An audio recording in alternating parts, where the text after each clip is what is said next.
আজকে একটু মাছের আমদানি আছে অন্যান্য দিনের তুলনায়। গতকালকে 100 বা 120 মনের মতো মাছ হয়েছে, আজকে প্রায় 4 থেকে 500 মন মাছ হবে। তবে ম্যাক্সিমাম মাছগুলি ছোট, বড় মাছ কম আর লোকাল মাছটাও কম। আজকে যে মাছ আমদানি হয়েছে তার মধ্যে সবচেয়ে বেশি মাছ হলো 3 কেজি 4 কেজি এই সকল মাছ বেশি। যেগুলি বাজার গেছে 4 কেজি ওগুলি গেছে 25,000 24,000, আর 3 কেজি ওগুলি 35,000। 1 কেজির মাছ গেছে প্রায় 90,000 টাকা পাইকারি। তো আশা করি সিজন আসতেছে, হয়তো মাছ বাড়বে সামনে। এটা হলো আদার মানে মানুষে দেয়, আর ওটা হলো আল্লাহর সৃষ্টি, মানে আল্লাহ পাকি আদার খাওয়ায়। ওইটার স্বাদ এটার স্বাদ এক স্বাদ না, মানে এটা এমনি স্বাদ। আর এটার ভিতরে যত মশলা থাকে এত স্বাদ লাগে না। হ্যাঁ, ওই আল্লাহর দেওয়া মাছ, এটা হলো মানুষের বানানো মাছ। এগুলা মাছ হচ্ছে এই নদীর মাছ, কিছু মাছ আছে এই নদীর, কিছু মাছ আছে আনে নামার থেকে। ওই নামার মাছগুলা আর এই নদীর মাছগুলা অনেক পার্থক্য আছে। এই নদীর মাছগুলা একটু দাম বেশি, কিনা বেচা কিনাও বেশি, বেচা বিক্রিতে বেশি। মাছের সংখ্যাটা একেবারে কম, যার কারণে মাছের রেটটা একটু বেশি। জাল্লাদের পোষে না, অল্প মাছ পেলে পোষে না, রেট বেশি হলে ওনাদের একটু পোষে, এই জন্য দামটা বেশি, এছাড়া কিছু। আমরি লাভ তো হয় 2000 হয় 1000 হয়, ব্যবসা করলে তো ব্যবসা হইবই, আবার লোকসান হয়। আমরি লাভ করি না, 100,000 কে 100 150 ব্যবসা করি। মাছের দাম বেশি, মানুষের নেয় কম। সব নদী সর ঘুরে গেছে, নদীর মধ্যে গভীরতা নাই। নদীর গভীরতা যেই জায়গায় আছে ইলিশ মাছের উৎপাদন ওই জায়গায় আছে। প্রচুর ইলিশ মাছ আছে সমুদ্রে। আমাদের এলাকার নদীর গভীরতা একদম কম।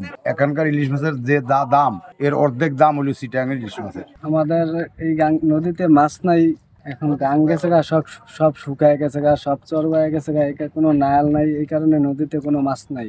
উত্তরের পানি নামে, ওই পানি রইল বিষাক্তর কারণে নামার মাছ উঠতে আইতে পারে না। সাগরের মাছ সাগরে থেকে যায়, আমাদের এই নদীতে আসতে পারে না, ওই পানির কারণে আসে না। হ্যাঁ, এই কারণেই মাছের দাম অনেকটাই বেশি। তো বেশি হইলে তো লাভ নাই। আমরা 1 পন মাছ ধরে যদি 200 টাকা হালি বেচতাম, তারপর আমগো 4,000 টাকা মাছের দাম আসতো।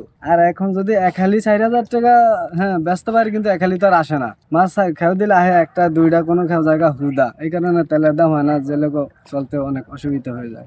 মাছের আমদানি বেশি হলে দাম কমবো, আমদানি যদি কম হয় তো দাম কমবো না। দেখা গেছে এখন মাছ কম দিকে দামটা একটু বেশি, আর যখন মাছটা একটু বাড়বো নদীতে বাড়লে মাছ দামটা নিয়ন্ত্রণ আইব, দামটা একটু কম হয়ে যায়, তখন মাছ কম কারণে দামটা একটু বেশি।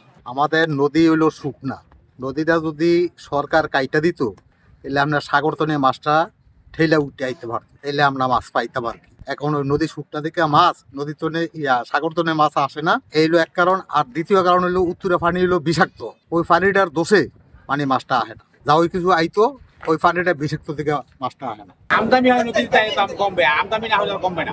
দাম কম পাওয়া যায়, এই জন্য মাছের দাম একটু বেশি ওঠে। ইলিশ মাছের দাম কমানো যাবে না, যেহেতু মানুষ সবাই ইলিশ মাছ খায়, ইলিশ মাছ চিনে, সবাই ইলিশ মাছ জাতীয় মাছ, এই জন্য ইলিশ মাছের দাম কমানো সম্ভব না। আর যদি এখন যা পড়তে আছে যে ডাবল যদি আমদানি হয়, তাহলে যদি কিছু কমে, সেরকম পড়ছে। মাছ নদীতে কম, সাগর থেকে মাছ উঠতে পারে না, নদীর গভীরতা কম, এই জন্য মাছের দাম বেশি। যদি নদী খনন করা না হয় তাহলে প্রজন্ম মাছ ইলিশ মাছ খাইতে খুব কষ্ট হইব। সেই জন্য নদী সংস্কারের প্রয়োজন। সংরক্ষণের বা পরিবহনের কোনো সমস্যা হয় না। আমাদের এলাকায় যথেষ্ট ইলিশ মাছ আছে, সবাই এখান থেকে নিতে পারবো, এখানে কোনো বাইরের কোনো সমস্যা নাই। এবং দেশীয় মাছ, এবং এটা জাতীয় ইলিশ মাছ, যে চাঁদপুর ইলিশ, এটাই মূল চাঁদপুরের ইলিশ।